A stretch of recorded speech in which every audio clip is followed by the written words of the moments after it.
Nandito po kami sa Lithgow Blast Furnace. Ito po ang makasaysayang Thomson Engine House. Ayan.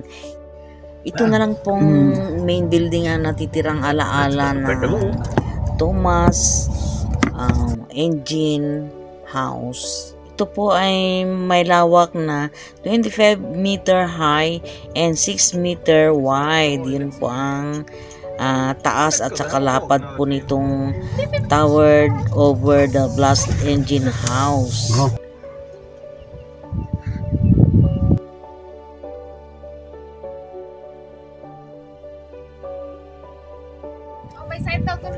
May sign. Yan.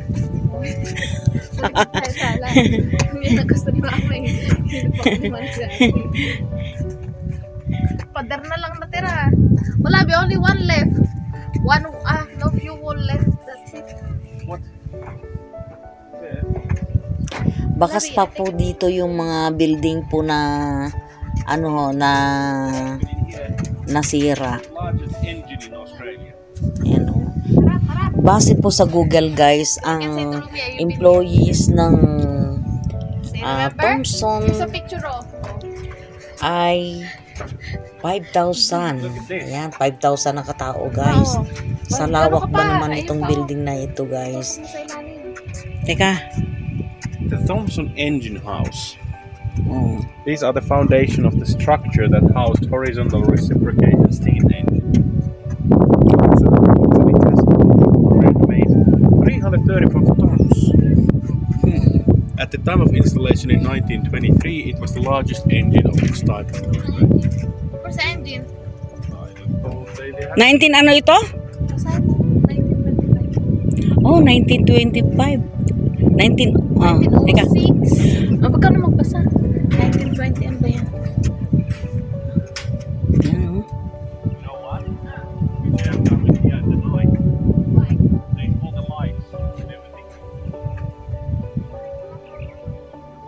You see these? Ang lalim guys. Hindi ko po maintindihan kung ano ito. Mamaya na lang po pagdating sa bahay, i-search ko po sa Google. Nandito po kami sa historical place ng Lithgow.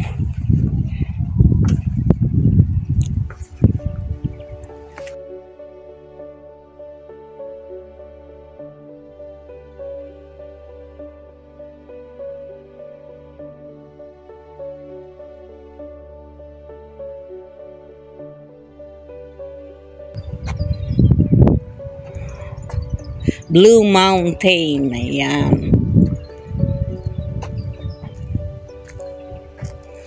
Ang dami pong tunnel dito eh. O, tingnan po ninyo. 1906 pa po ito. 1906. Ayan. Nakabakod po ito. Kasi ito po yung mga ano nila. Ala-ala. Yan po. Ala-ala ng nakalipas.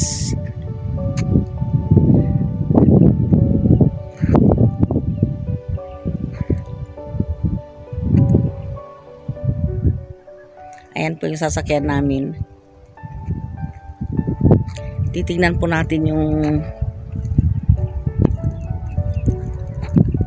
mga signage nila dito. Ay, ano.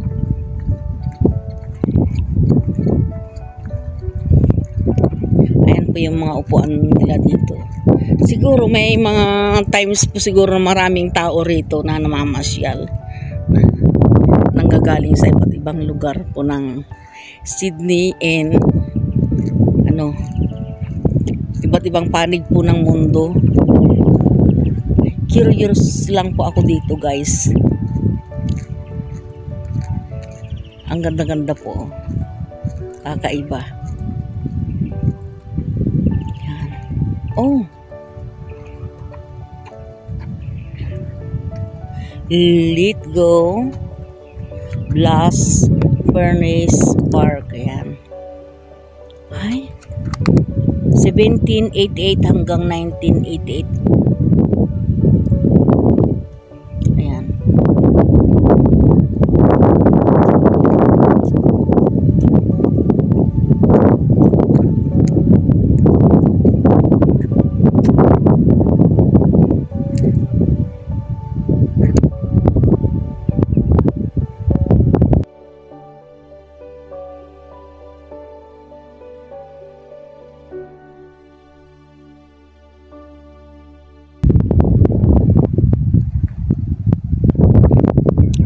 Simulan po natin dito, guys.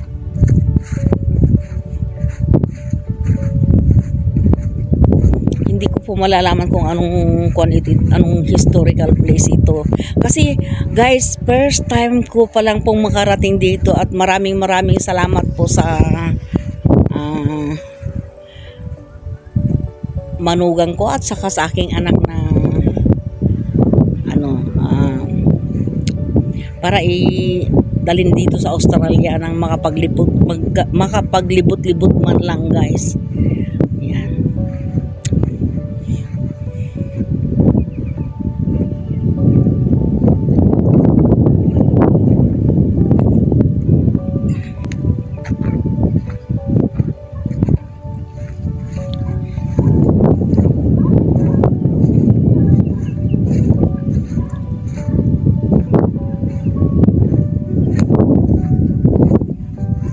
Siguro ito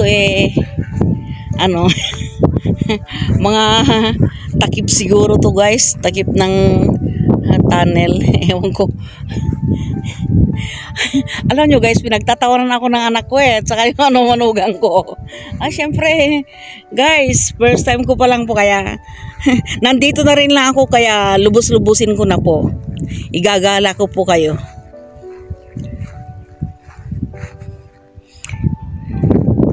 Pasensya na po kayo at hindi ko may paliwanag ito dahil hindi naman po lingid sa inyong kaalaman na first time ko pa lang pong makarating dito sa Australia. Hindi ko po alam kung ano ito, pero ipapakita ko rin po sa inyo. Binakuran po ito Siguro may ibig sabihin kaya binakuran, bawal pumasok. Ha? Meron pa rito. May daanan ba dito? Sus Mario, safe tong anak ko. Pero okay lang naman po, guys, syempre. Naintindihan ko naman kung bakit ako pinagtatawanan, syempre. Siguro. Natutuwa lang sila na syempre, yung kanyang nanay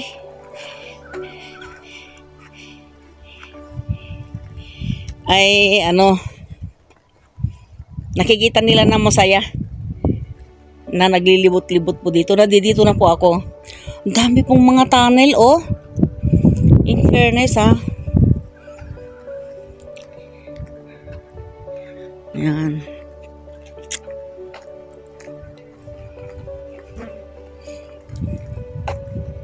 Dito ako dadaan. Ayan, pinagtatawanan nila ako,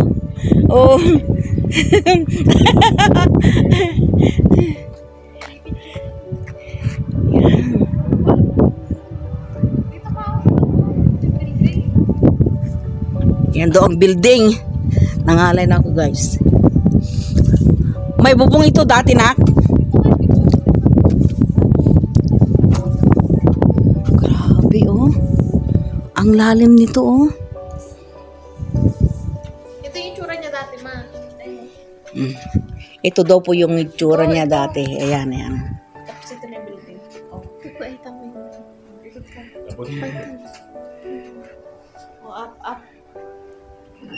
Yan. Nakikita ba ninyo yung mga nakikita ko? Sigurado nakikita po ninyo sa video ko. Yan, Yan. Napakataas. Iikot-ikot ko po kayo para hindi lang naman yung ako yung makakakita sa mga nakikita ko ngayon, guys. Yan.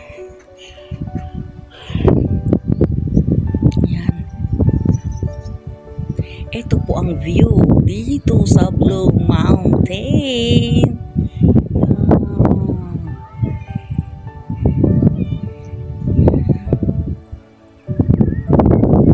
Ikot-ikot lang. Grabe. Dito, guys, nung unang panahon ang dami-dami nilang trabahador. Ayun po sa ayun po sa history. dahil na andun pa naman po sila, bababa uli ako.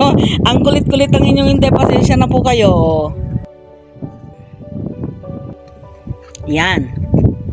Nakikita na po ba ninyo yan?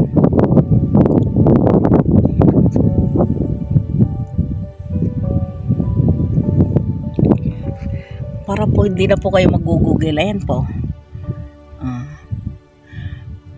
Blast furnace number 1. Ayan. Voracious appetite. Ewan ko bang voracious. Ano bang voracious, guys? Matakaw?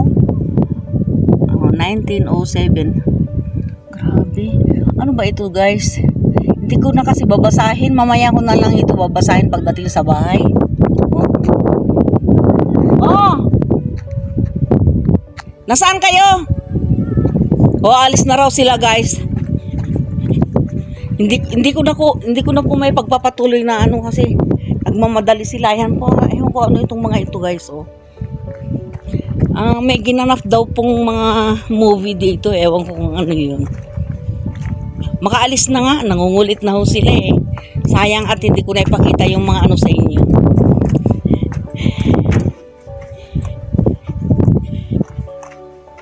Yan.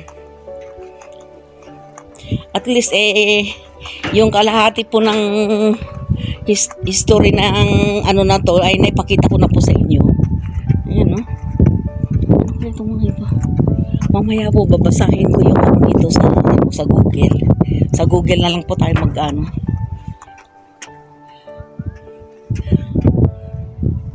Nasaan yung daan? Tinatawanan nila ako. Bahala sila dyan.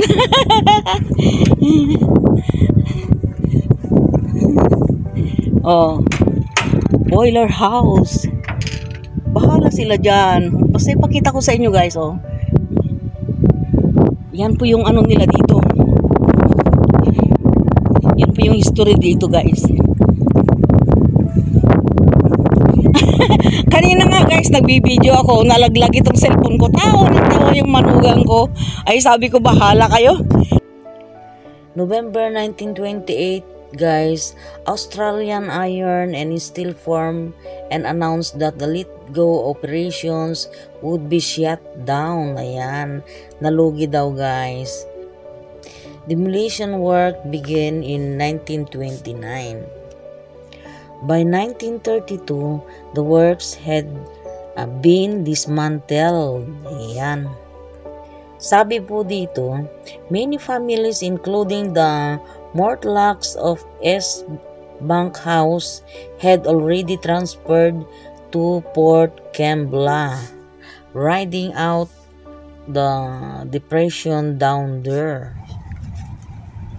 Ang blast furnace park, guys, ay nakaharap po sa railways at ito po ang inyong makikita yung mga sinaunang tren, guys. Nakatambak din po dito sa harap niya. Ito po yung mga makasaysayang sasakyan ng let-go nung araw pa po